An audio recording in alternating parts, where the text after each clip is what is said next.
กระทบไส้นี่ได้มีความแรงอย่างแดความแรงที่1คือความแรงดึงเขาจะหมายเป็นตัว F 1แล้วในขณะที่เราดึงลอซอลงล่มด้วยความแรง1เราก็รู้สึกว่ามีความแรงตัวหนึ่งกระทบใส่มือของเรา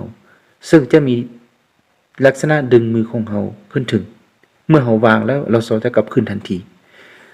ความแรงดังกล่าวเป็นความแรงหดยืดของลอซอซึ่งจะมีทิศขึ้นถึงแต้มลูกศรขึ้นถึงความแรงดังกล่าวนี้เราหมายเป็นตัว F อันนี้เป็น2ความแรงที่กระทบใส่ลอซอเมื่อเราจับส่วนหนึ่งดึงออกจะมีความแรง1ดึงมือของเราขึ้นซึ่งเป็นความแรงหดยืดของลอซอแล้วระยะหดยืดของลอซอนี้เป็นระยะใดเราก็มาแต้มหมาย